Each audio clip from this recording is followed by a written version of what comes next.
The invocation this evening will be by Roger Sotsot. How do you pronounce that?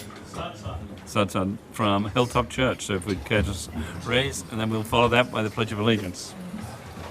Pray with me. Father, I pray for your wisdom, for your guidance, for your leadership among each of these men and women. I pray for unity of spirit. And I also want to take the opportunity to just pray your blessing, your protection, your provision over each of these men and women who faithfully serve the city. God, just pour out your grace and your mercy upon them. I pray in Jesus' name. Amen. I pledge allegiance to the flag of the United States of America and to the republic for which it stands, one nation under God, indivisible, with liberty and justice for all.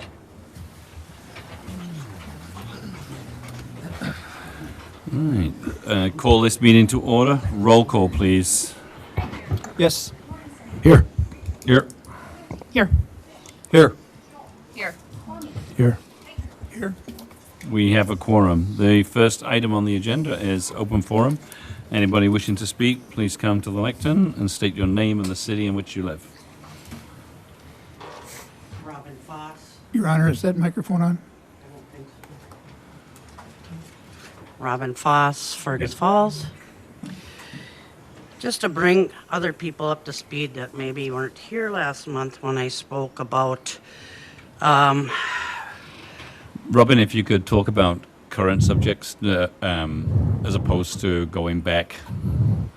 okay. So, Well, what I have here that pertains to donations and fundraisers for the fire department, and how the state auditor states how that's supposed to be conducted, and that I want to just go back just real quick, if I could. I think in that case, then we should hand that to Rolf and have Rolf look at it, and then we should probably look at all the fundraising we've done, whether it was for the splash pad or Speece Park, because those were fundraisers that were done in a similar This way. was specific for the firemen's I don't know, donation. but the city has By a raised money citizen from other on the things. city council. So Yeah. please hand it to Rolf, and Rolf will address with it. I do have copies for everybody. Thank you. If I may approach.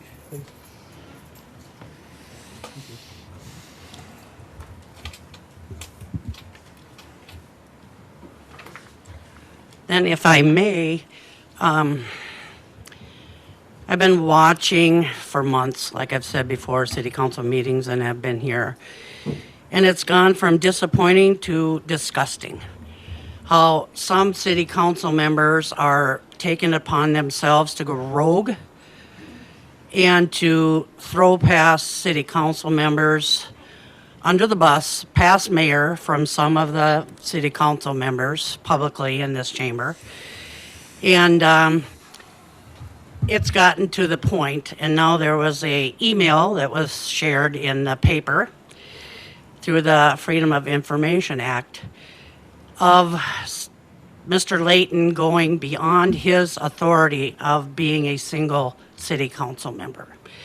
So I am going to ask that it is the way I understand it, Mr. Nicomo, is that the city council can choose to put on the agenda the code of conduct in a vote, correct? The way I have read it, okay, for the state of Minnesota. Okay, so I would ask the city council to bring that up for the next agenda, because there's got to be some kind of order in what has been going on here and consequences, whether it's censure or other means, if it crosses a line legally, that there can be some actions taken. I understand this is to be done at the first of the year, every year, from what I read, and it is still just the overview on the city page under code of conduct is just the overview, and there's nothing that has been approved of for a code of conduct for this year. And so I'd like to see it on the agenda and the past code of conduct be put in place, voted upon by 2/3 of the majority, the way I understand, and get some teeth in some of these rules so that the public doesn't have to come up here and be referees. Right, thank you. So I thank you. Anybody else?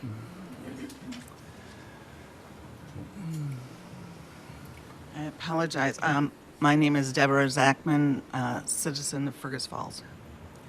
I just am looking up here for the response by Laura Job to what was written, and actually, I would hope that this could be all be Mr.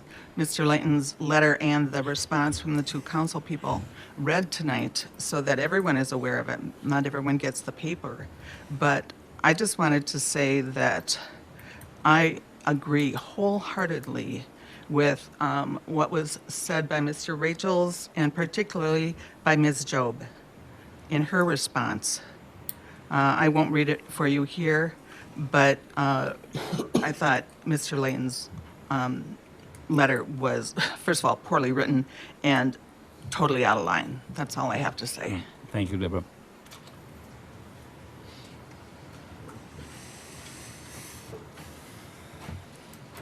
Hello, my name is Debbie Smith, and I live in Fergus Falls. I've been attending these meetings, and I'm not here to judge either the people in the audience. I'm glad they're here. And I'm not here to judge the individual city council members. They have their reasons. If there are issues, it will be resolved between them. However, I'm not sure if we are dealing with all concerns are legitimate, but sometimes it begins to sound like sour grapes, and that concerns me. Everybody wants to act ethically.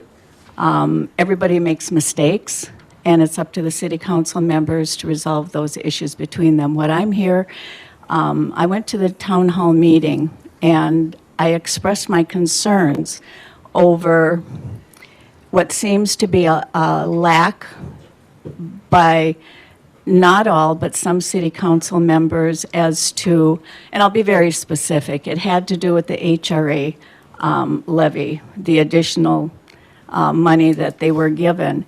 My concern is that sometimes we forget what happens to the taxpayers here at the city council level is not the only thing that burdens the taxpayer. And I'm concerned that sometimes that gets forgotten. There are people who are being financially pushed to the limit.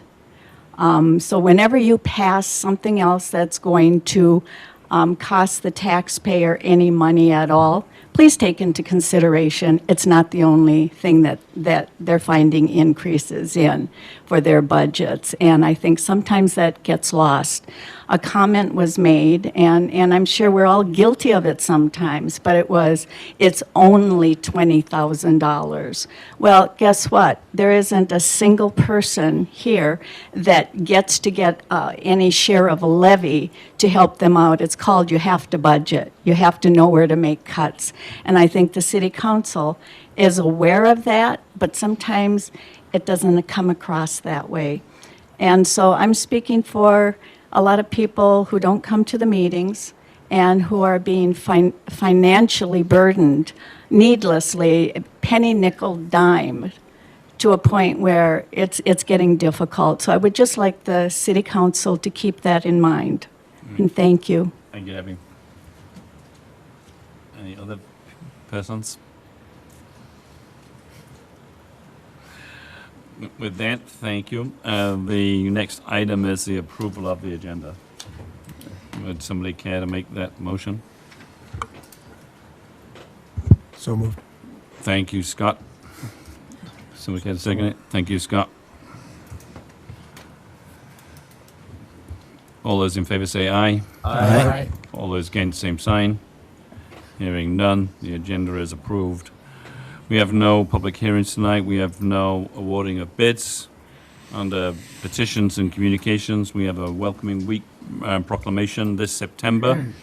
The community of Fergus Falls will come together to find common ground with our neighbors, seek similarities within our different cultures and perspectives, and deepen our commitments to building a stronger and more resilient community. We are much stronger when we embrace our similarities and differences, and the members of our community will just do that by sharing food, music, art, conversation, and more throughout the week. While this week provides an opportunity to pause, reflect, and plan for the next phase of Welcoming Week in Fergus Falls, our community prioritizes a spirit of welcoming year-round. Welcoming is a core part of who we are and who we have always been, and Fergus Falls will continue to choose connection, courage, and love over division, fear, and hate. Now, therefore, I, Mayor Anthony Hicks, by the virtue of the authority vested in me by the Constitution and laws of the City of Fergus Falls, Minnesota, do hereby proclaim the week of September 13th to the 21st as Welcoming Week. I call upon the people of Fergus Falls to join together in building a stronger community across Minnesota. The second item on the petitions and communication is a Planning Commission update on standalone garages. I know this has been a topic that has been in the packet for a while, and I believe we have a memo from the Planning Commission that went through the draft that was sent to them. It got returned within the 60 days.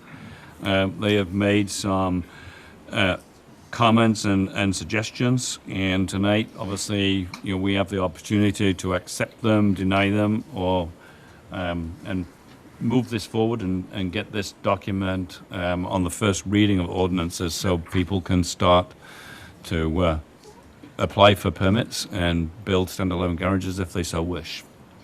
So, I think, is it just discussion at this point? Yeah, I mean, you get, you have a report back from the Planning Commission, and again, you're right. I mean, you can adopt their recommendations and move forward with a first reading. You can adopt some of their recommendations and send it back to come back for a redraft, and then you could have a first reading at another council session. Or you can reject their recommendations and move with what was proposed to you originally and go with the ordinance that you move forward to them. So, I mean, you really have those three options that you could proceed on tonight. So, what is the wish of the council? Mike? Your Honor, we're going to see what the council wishes. I'm going to throw three things out that, and there was a lot of, I commend the Planning Commission for digging in there and doing the work and doing that. That's not what this is about. But I have three things that kind of stick with me that I'd like the council to bat around a little bit and see if they think they're appropriate or not. One of the things that the Planning Commission came back with is if you have a lot size or a lot that is bigger than a certain amount of square feet, they were asking us to give that number. They didn't give us a number, but if you've got a very large lot, they want to restrict you from not being able to do a garage on that lot. And I don't agree with that. I think if a person owns their lot and they pay taxes on that lot, the larger it is, the more that they will pay tax, and that standalone garage might be the catalyst to build that house in the future for them. So I'm not for the restriction of a large lot, restricting you from not being able to do a standalone garage. That's one. Number two, the question was you had to have a tarred or concrete or gravel driveway out to the street. And the question I'd have for city staff or the attorney is, do we require that of homes that are in existence right now? We maybe do, but as I drive around, I notice there's houses that don't have a driveway all the way up from the street, or they may have it as grass, or they may have it as whatever. And I would hate to penalize someone just building a garage in this community if some of our homeowners actually don't have that. So that's the other question for the council to consider. And then the last one was they recommended that if someone was to build a garage on their lot that they own in the city, they had to be a city resident. And I think that's just being not as community friendly as I'd like it to be. Let's say a mother and a father have a lot in town, but they live right outside of town, and they'd like to build a garage on there and have their children use it as something for storage for residential purposes. I don't think the resident restriction should be in place at this time. But those are three things I'm thinking about striking from the Planning Commission's stuff, but I'm looking forward to the council's thoughts and ideas on those three or more. Paul? Couple of things. I agree with Councilmember Mortensen, lot size removal. The paving, I guess I could go either way on that. I think we maybe do have a requirement, but I know that there are homes that are not following that possibly. But I would like more information on that. The other concern I guess I would have is, do we have a definition of outside storage, Clara? Or is that, like, can someone have a patio that has furniture on it, that has a little shed? I mean, what is our definition of outside storage? Because I feel like that could be a little vague for interpretation.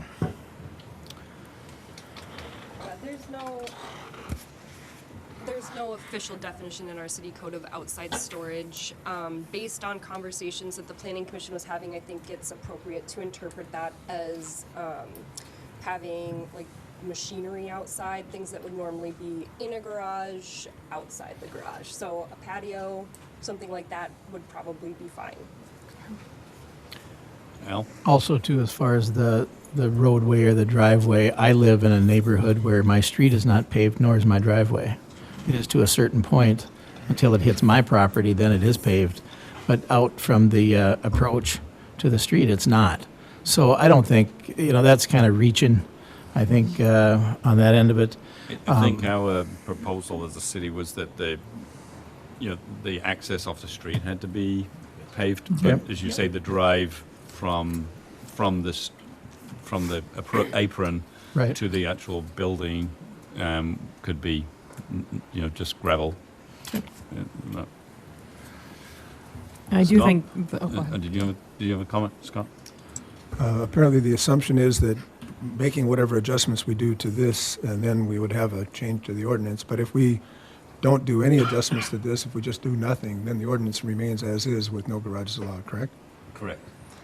That's been my position from the beginning, that I think our current ordinance is adequate, and the only addition that I think we need is the option for conditional use permits for really unusual circumstances. And I guess that's where I stand. If we've got a lot that is, because of its nature, really odd, and there's an option for a resident to come in and get a variance or a conditional use permit for that specific purpose, that's fine. But if we've got investment as a city into streets and infrastructure, we're expecting houses to be built on city lots. And I think that was best addressed by the existing ordinance without making all these changes for all these details. Laurel? The other concern I guess I have is on the height. Planning Commission came back with some changes. To me, the height should be matching what we have for our residential code. I think that what we had in there for height was appropriate. I think they're saying those would conform to kind of like the neighborhood, which Right, I but still didn't- whatever's greater. So I don't know that the conformance or whatever's greater. Because we took out the structure shall not exceed 19 feet. What it had before, it said sidewall height. And so that's going to, 19 feet with a roof isn't a very tall structure. It should say sidewall still. Oh, it does. Okay, because it's crossed out on the one on D. Yeah, the notes that I have still include sidewall height. So that's not accurate. Okay. So that stays. Mark? You got any comment? Do I dare? It's unfortunate the Planning Commission hasn't really put this under their wings and handled it. We've made it way, way too complicated. I appreciate everybody's hard work on this. It's come a long ways. I've heard council members in the past say this has been on the packet for years. I appreciate Mr. Kwame's position in regards to lots aren't designed for garages. But there are lots that are designed for garages. They're too small for a home, unless you put a mobile home on it, and I don't think that's going to work. I think let's stick to getting the ordinance completed. I think the comments, everybody knows where everybody sits. We Yep. just need to get the ordinance done. If I were to build number C, maximum impervious surface at 50%, if I were to build a garage that's going to eventually be a barnimium, that may be too small. The square foot, 19 foot, I agree, that's maybe too small. I don't think the 30 feet is adequate. You couldn't put a pontoon in a 30-foot garage. I don't think there's definitions of outdoor storage.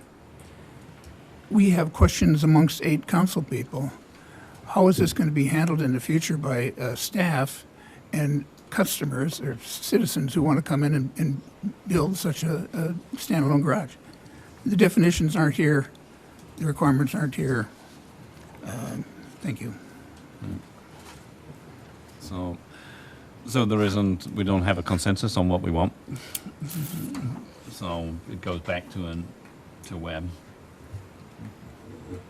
Can we accept some of these changes and then move forward with the original, or so we can keep this thing moving? I mean, we have citizens that do want to do this. And so, I mean, it seems to me like we're just dragging it out. Yep. I mean, if we get something done now, it can go to the next council meeting for the first reading, and then obviously get the second reading, and then people can apply for conditional use permits, and hopefully get something done yet this year. If we keep going round and round and round, then we will never get it done. So what if, so you're looking So- for a motion, or what are you looking for? I mean, basically, their recommendations was obviously, 1 through 7. I would suggest that we, make a resolution that accepts or denies, item 1, section 2, item 3, and say which ones we're prepared to accept. And have Rolf incorporate those, and then get it brought to the city council for a first reading. So, Your Honor, sorry about that. I don't know if we have this capability or not. Are we able to put that up on the screen so the community can see it, we can see it, everybody? I'm just asking here, I have no idea. If we knew in advance we could, I would have it ready. Yeah. That's right. Yeah. I mean, item 1 was a maximum allowable lot size measured in square feet and a size to be determined by council to be included as 8D.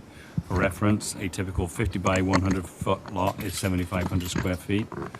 I'll And that make a was motion to not include that, Not. or a resolution to not include that. Motion at this Motion. point? Sure. We'll do both. So we have a motion. Do we have a second? Are we going to do these one at a time, ma'am? That's what I was hearing the mayor say. Yeah. I'm just trying to move this ball down the court. Yep. I think that for the essence of getting clarity, I think we'll never get I appreciate that. agreement on 7. I just So I wanted think the we do them rules. one by one. I'll second that if she's going to, if the Thank- motion is deleting it. To leave it how we had it for that one. So Why don't we do this? We'll go through each one of these, and you're gonna say yay or nay, and then you'll have a final motion on approving the yays, okay? Otherwise, that's a negative motion, You and want to have a negative motion. Right. Okay. We so, don't do negative So motion. number 1, we're saying no. Number 2 is the maximum side wall height shall not exceed 19 feet, or the height of the primary structure on adjacent lots, whichever is greater and shall be in conformance with the neighborhood. Do we want to accept that or deny it? I'm fine with that one. I'm okay with Your that. Honor, I would like to see that first part of that scratched. But Maximum of shall be 19 feet. Let's just comply with the adjacent properties. I think that that's going to make it hard for people if the adjacent property is very short to get a garage that they can get something in. So I think we give more flexibility, with all due respect, to allow that 19 feet, and it aligns with our residential code, which we just updated in Planning Commission in the last couple of years. I agree. So we agree, we're going to keep number 2. Number 3, the maximum pitch height shall not exceed 30 feet.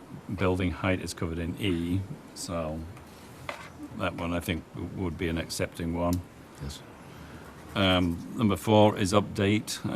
The building must have an apron to the street, which at minimum conforms with the condition of the street. For example, an apron connecting to a paved curb and gutter street must also be paved and the curb and gutter, whereas upon an apron connecting to the gravel street may be gravel. I think the consensus was to deny that. Unless, Your Honor, that's referring to the right-of-way, an apron.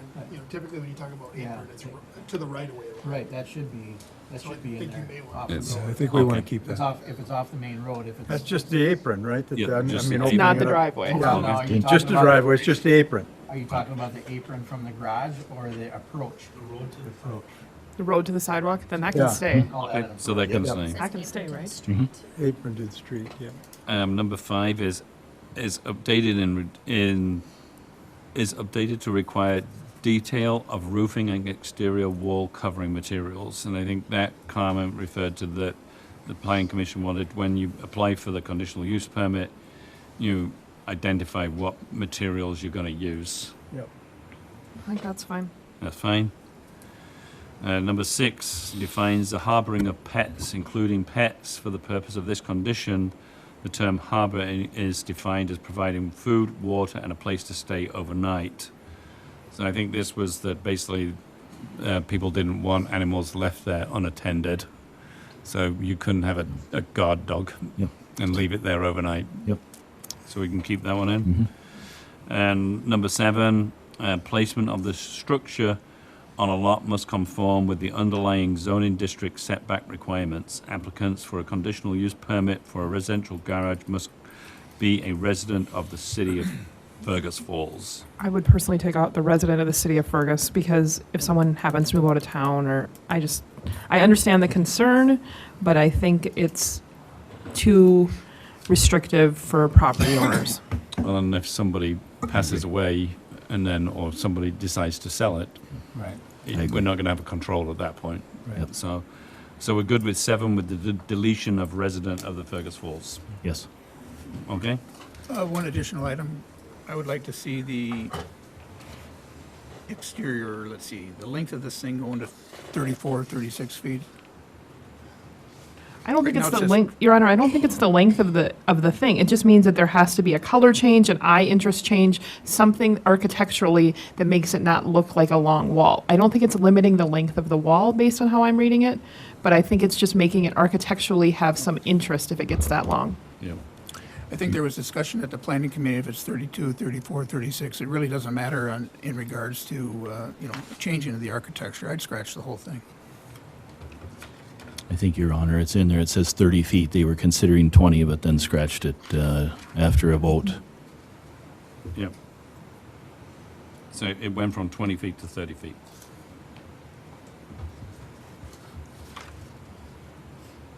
But again, as Laura was saying, that has to do with the construction material and detail, not the maximum length. Mark's concern appears to be about the maximum length, and there is no definition of a maximum length. It just has to do with, if it gets to be a certain length, at that point, you need to break it up and make it look good. I appreciate the clarification. Okay, so from the memo, we're accepting a point 2, 3, 4, 5, 6, and 7. With a And change to 7. With the deletion on 7 of residents of City of Fergus Falls. Would somebody care to make that as a motion? I'll make that still.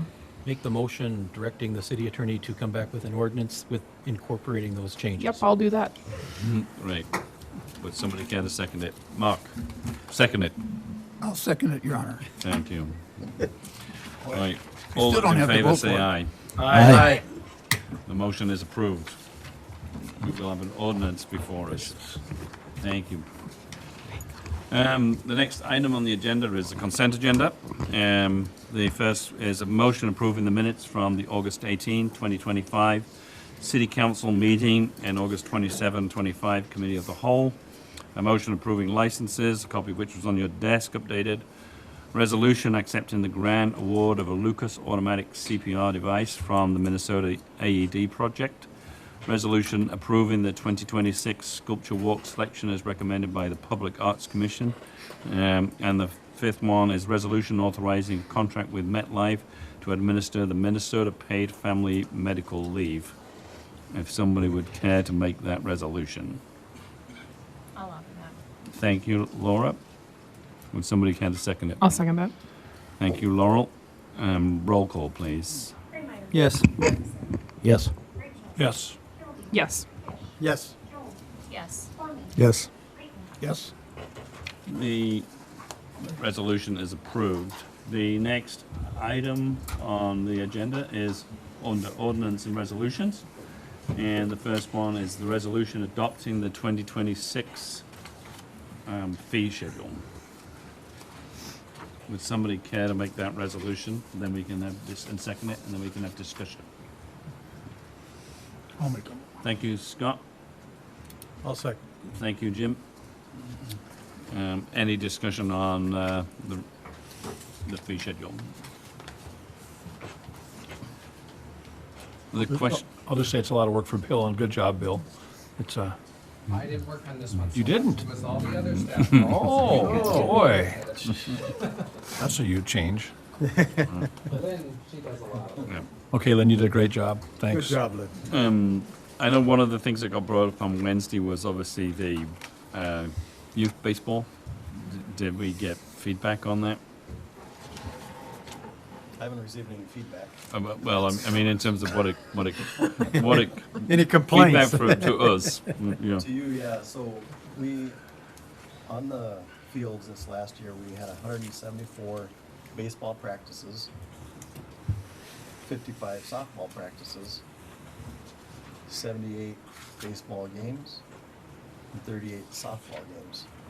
So if they were to be charged according to the fee schedule that is in place, we would have had $16,120 in revenue.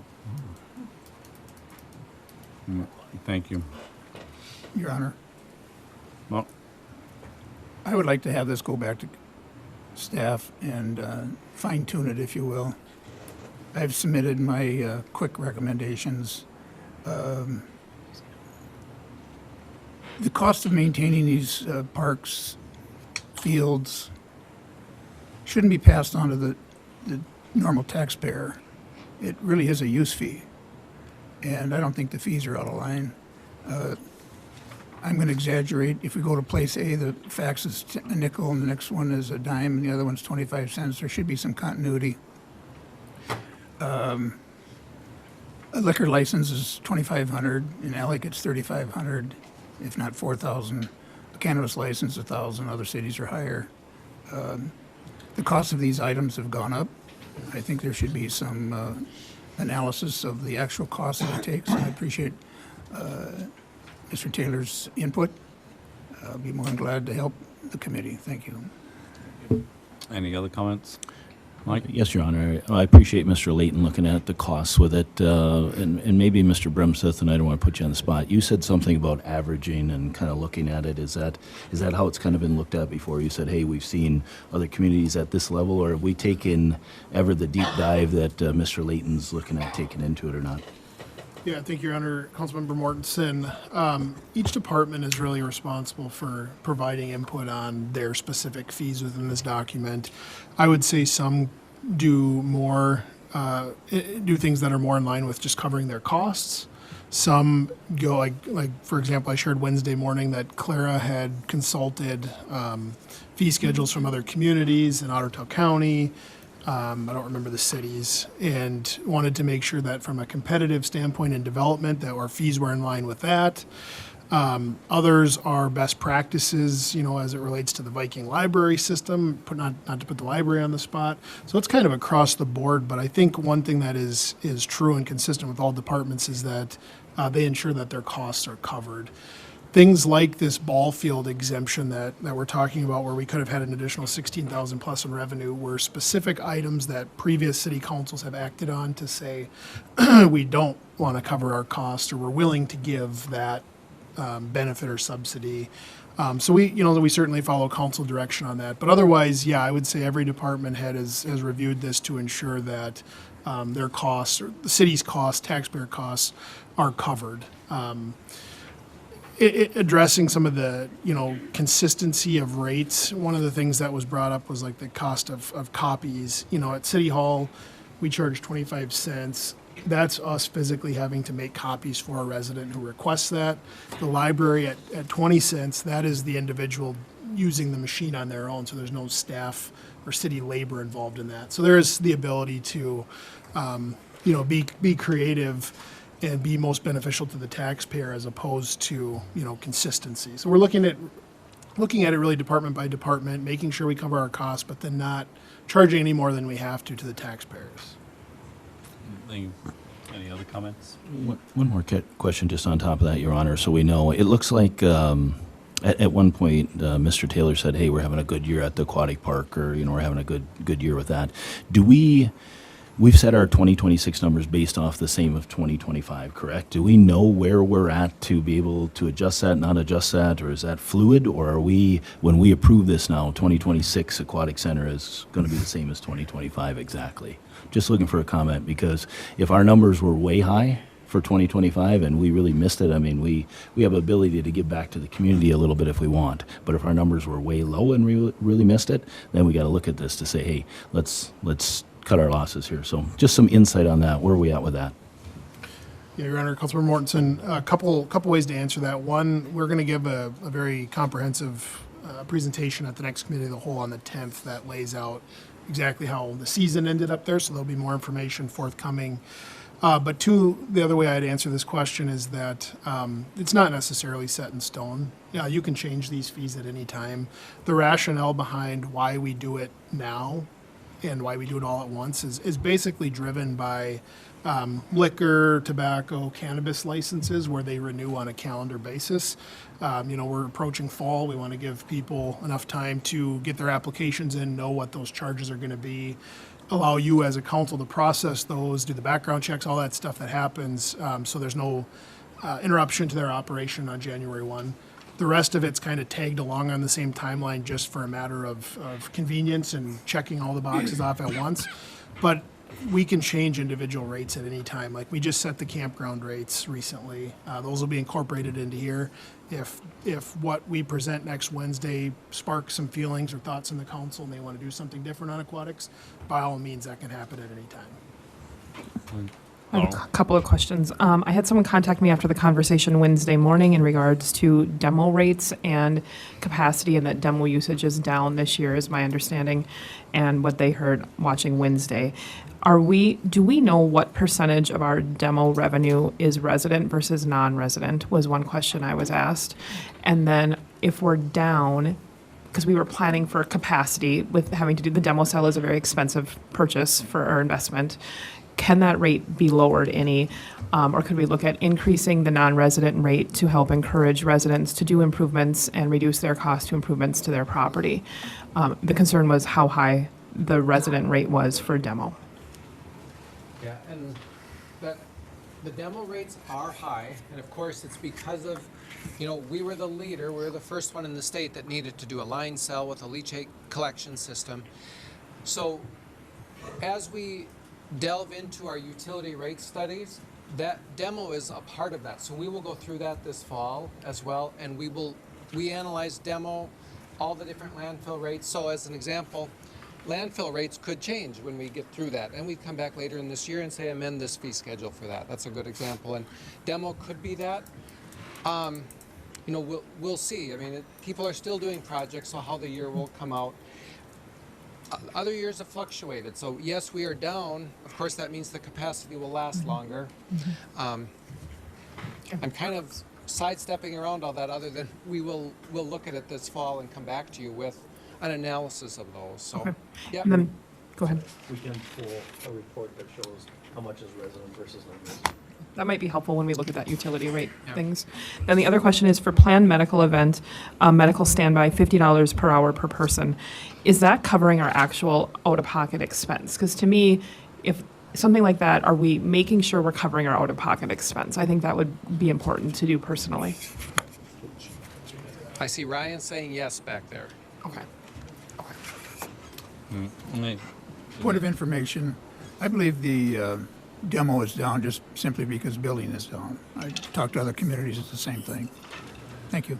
Right. We have a resolution to adopt the fee schedule. Roll call. Yes. Yes. Yes. Yes. Yes.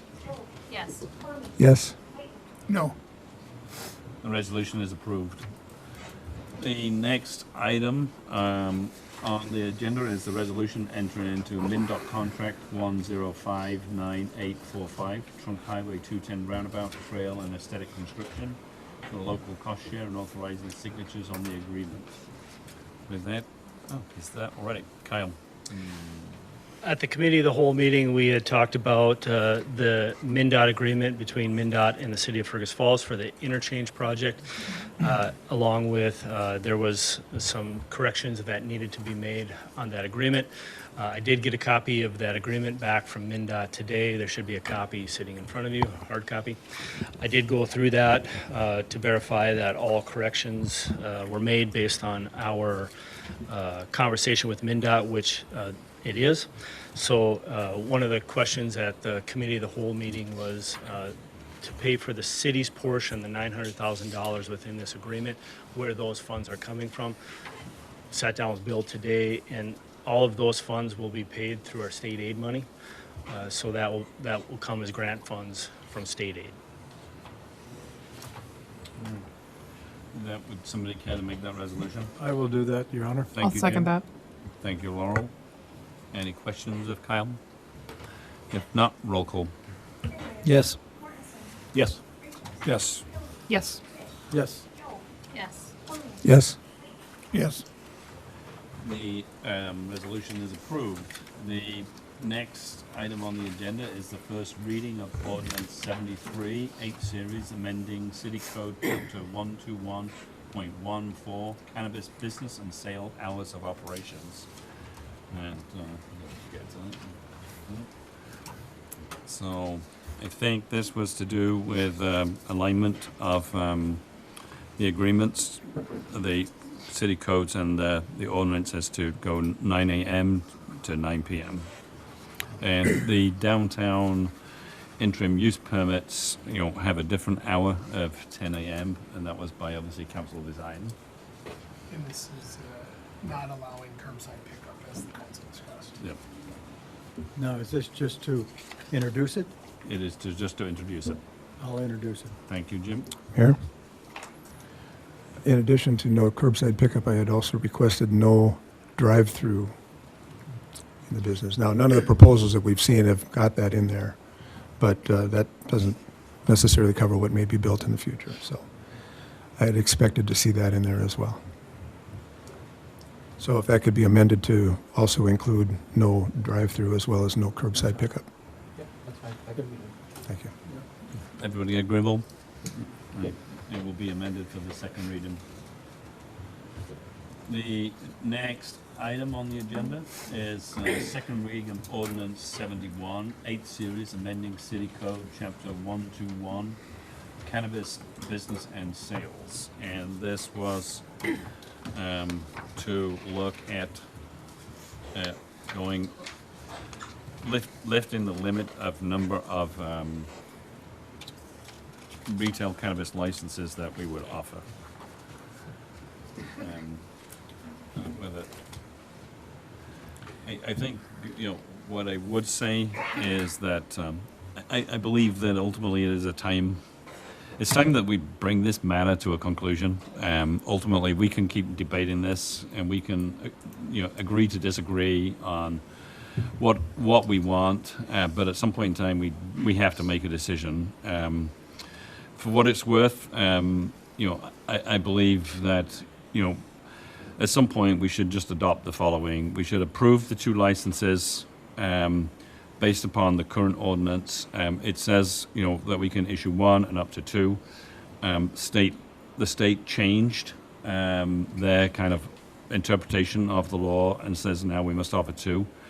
I believe personally that the matrix system is equally as flawed as a first come first. I think there's too much emotion and ambiguity about this whole process. And I think we should just simply go to a vote of yes, we approve this particular business for a license, or no, we don't. And I think we should look at just going through each applicant and saying, we approve this retail license for XYZ, with following conditions, and at some point in time we have to kind of vote them up or down. There's a lot of talk about legal and people suing people and suing the city if they don't get a license. I think that the state has given us an obligation to issue 2 licenses. That's all we're obligated to do. We can keep changing ordinances. The new ordinance would restrict where anybody could start a business. So going forward, there's a limit to how many physical cannabis businesses we have. I think we keep talking about being business friendly, but being business, time kills deals. And all this, it's no different than we talked tonight about a standalone garage. Time kills deals. And we can debate this forever and a day. And at the end of the day, at some point in time, we have to put our big boy pants on and we've got to make a decision. Yes, we are going to give a license, or no, we are not going to give a license to an individual business. And I think, we have coverage today, from being sued, and that, we are obligated to give 2 licenses. If we give 2 licenses, somebody is going to be disappointed and somebody's going to be happy. But we're not in the business of making people necessarily happy or sad. We're in the business of making decisions for the residents of Fergus Falls. And I would appeal to this council to quit basically wordsmithing, because that's all we're doing. We can wordsmith documents to death. And at the end of the day, we will kill any business that comes to town, whether it's a cannabis business or whether it's a ma and pa store that wants to sell candy to kids. We can regulate them out of business because they will not come here. They will go somewhere else where it's easier and faster to get something done. You go to a bank, you get approval to open a business, and you have to start that business because, time will kill it. So I think, we have obviously an ordinance second reading in front of us tonight that would open it up to unlimited. But I think at some point in time, it doesn't matter. The council has the right to only give as many licenses, or a minimum of 2. So you can open it up and we could say we can have unlimited licenses, but in the end, we're obligated to give 2. And I think that's what we have to come back to, and I think that's what we need to do, is give 2 licenses, put people out their misery, so that they can move on with their business plans. If they have a business that they're trying to put on the ground, let's help them get that business on the ground, or tell them no, and they can move on and hopefully find another community that will allow them a license. That's my speech. So, thank you. Very good. Your Honor, I appreciate the leadership, I really do. Give us a little more clarification of what you're seeing in your mind, because when I hear the word open it up to all businesses and then picking 2, we may have people on this council that want all 4. That's what I'm kind of, just give me some clarity so I know what I'm doing. I think that we have an obligation to give 2. And the way that I see it is that we start business A. This is the license. Somebody makes a resolution to award business A a license to operate a cannabis retail store in Fergus Falls. And we as a council, we vote yes or no. And if it has 5 votes, they get a cannabis retail license. If they get, obviously, 5 negative votes, they don't get a license. And I think we have the coverage, I would say, is the fact that we're obligated to give 2. If we want to give 3, then, or we want to give 4, we can do that. Because we'll go through the 4 applications that we have. And I think that the matrix, it's a nice idea, but we're all human, and we all will read. How are we going to really analyze a business plan from 4 different organizations with 8 different interpretations? What somebody's going to score as number 9, a 9, and somebody could score 1. And then we're going to get into this debate as to well, why did you give a 1 and I give a 9? Where I think it's a straight yes or no. You're either going to give a license or you're not going to give a license to that particular group. And I think we go through all 4 businesses one at a time. And if 4 get 5 votes, then we have 4 businesses. If 2 get 5 votes, we have 2 businesses. But today, under the present ordinance, we can give 2 licenses. And obviously if we go through this reading, then that will come back and it will be approximately that first meeting in October. And I would suggest that we just go through 1 at a time. And I think we have to stop the to-ing and fro-ing. Yeah, and I appreciate your leadership again, truthfully. I just have to make sure that I know what we're going to do tonight. Are we tonight just going to pretty much vote yes or no to your proposal going forward at a later date? Or are you putting this down on the hatchet tonight? If you are, then there's more questions that I have to have. So let's say let's say all 4 candidates are a no. No. Let's say if 2 are a yes, 2 are a no. What is the recourse for a no? Like in certain businesses in this city, when you get a no, you either get a no because it's over, done, don't come back to us, thank you, we don't want to talk to you again, or you get a no with conditions that this would be. So I know that's going in the weeds, but if we make the decision tonight, As it sits today, the ordinance only allows us to give 2 licenses. So we would have to change the ordinance to do more. to allow for additional licenses to be granted. Laurel? So I guess, to me, if we go through and we vote them up or down tonight and we get beyond 2, then what I hear you saying is then we would do the second reading. And just because the second reading says no cap doesn't mean we're giving out unlimited licenses. They would still be evaluated as they come. Is that accurate? Correct. Yep. Then I think we should move forward with that. I think we have businesses that have product that's going to be available in October that need to make changes to their property. We have a potential business that would want to build that needs to be able to move forward with that if they're awarded a license, and I think we're holding people back. Time is of the essence. I don't think I came here tonight prepared to vote up or down on these. So this is kind of a surprise to just bring this suggestion that we're going to go through all 4 of them and actually vote on them tonight. If that's what you're trying to suggest, I'm very surprised that we weren't given some heads up on that. And I'm really not sure how to respond to it. I hadn't planned on voting up or down on the 4 tonight myself. Yeah, and I don't necessarily, you don't have to vote on them tonight, but I think that on the October meeting, I think the matrix is not going to work, personally. I think it's flawed, and so I think rather than looking at it in the matrix system, we can go yes or no. And if the council wishes to vote on individuals tonight, then that would be fine, but you don't have to. I would not wish to vote tonight. I think that should be something that we should know ahead of time that we're going to do. Yeah. But I mean, we've had all the information. I mean, that's what understand that. I would say is that, like, we have talked about this for months. And, so at some point in time, ultimately we have to make a decision in a simple and clean way.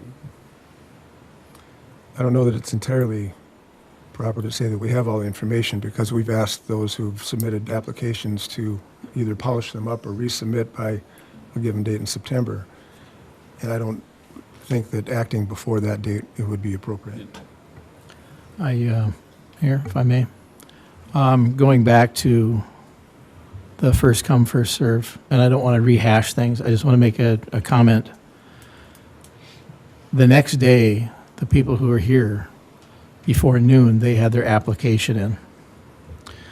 By the next week, they did not receive their license or what you call it, permit.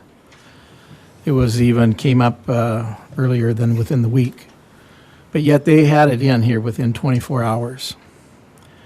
The optics of that are really bad. You talk about not letting any outside business in. Here was a business that was coming from out of town. We all voted unanimously, first come, first serve. And they weren't awarded it, which doesn't make it illegal. But ethically, it makes it kind of on the fringe. And when they think they're going to get something and they don't get it, that's pretty tough because the vote changed the next week again. I can see that being done. I like that. They were here right away. And then if you want to go back to a merit type thing or a vote, great. Because I'm going to look at somebody who's going to buy land in this city and who's going to put up a building and who's going to pay property tax, because it shouldn't only be the user that's going to benefit from this, it should be the taxpayer. I have nothing bad to say about anybody. I'm just looking at it as a taxpayer standpoint. If somebody's willing to come in here and invest in this community with buying land and a building, I think they need to be looked at too. So there's a lot of different things to look at and think about. Jim? Your Honor, we're having all this discussion without a resolution. I will offer the resolution. It's a Second reading. It's a second Of the reading. second reading. Yep. So- It all starts with you acting on this proposed ordinance. Because that opens it up to two or more, if that's what you want to have. But I think the order of business for tonight is addressing the second reading. And I agree that if you probably don't want to address the registrations tonight because of the fact that it sounds like you weren't prepared for that. Correct. So I think. Your Honor, Yeah. for clarity, can we if someone read ordinance 71? What are we voting on? You're voting on unlimited cannabis registrations. But I think it's important, Your Honor, that we point out that they're going to be limited by the space. And a minimum, and we're raising the distances 1,000 feet for public and 500 feet for a daycare. Increasing the buffer zones to that which which is allowed by state law. Yeah. And also addressing the question whether that would apply to future applications from those that have been granted an interim use permit. Yep. I guess I'd like to address this and say that we ought to cap it at 2. And you've made quite a strong suggestion that unlimited would, be business friendly and all that. But there's more to this than being business friendly. And Fergus Falls needs to also be family friendly. And this is not a family friendly business. This is an adult business. It's got high risks, and those that have chosen to play in this have taken some chances, and they may win, they may not, but that's the way it plays out in business. But this isn't about being business friendly primarily, in my view. This is about recreational marijuana use and the gold rush that it has brought to our state by an act of the state legislature. It's still illegal on the federal level. It's still illegal in half of the states in the country, and there's plenty of evidence of all of the negative effects that have happened in those states that have legalized the gateway drug, with increased use of other drugs, increased crime, and increased demands on police and social services. I think capping this at 2 is the correct thing to do. And that's why I'll be voting no on this ordinance to move it forward. There's a lot of pressure being put on us to normalize this as a normal, acceptable business, no different than any other Main Street shop. But the reality is it is a different business. It's an odor and a smoke that cannot be limited to the user. And even the state recognizes this. That's why we've got buffer zones in the ordinance, because of the vulnerability of places like schools and daycares and treatment centers nearby. And sure, these businesses have made some investments and they've done a lot of work. But again, it's a high-risk business. They chose to roll the dice, and it's not up to the city to roll out the red carpet for what is, in effect, an adult business with high risk and lots of potential trouble. So we need to keep this at 2 and stick to our plan to use the matrix, as flawed as it may be, it's what we've got, and go that route in our meeting in September. Right, roll call. Yes.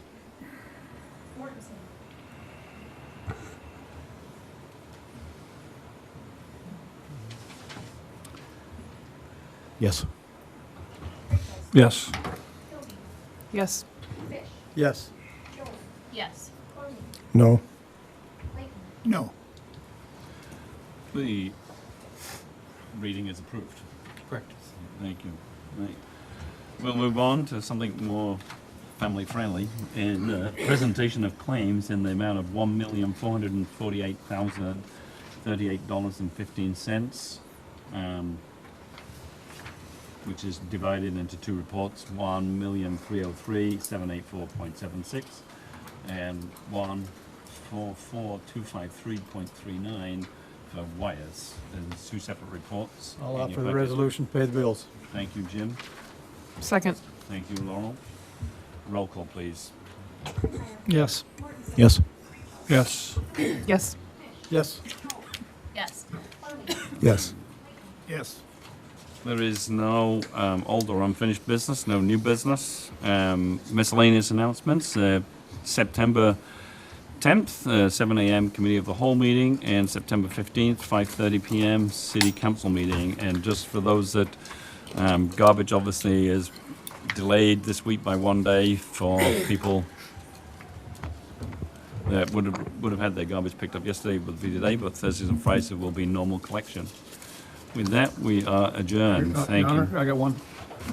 1 week from tonight, the Wissota 100 starts at I-94 Speedway, and let's pray for a a southeast wind so that there's no noise carried over. The organization is very aware that they want to be done by 10:30 or 11, but we're going to have probably 300 cars and I suppose 5,000 or 6,000 people each night. So just be patient, and it's a great thing for our community, so. Just one other thing too, Mayor, if I may.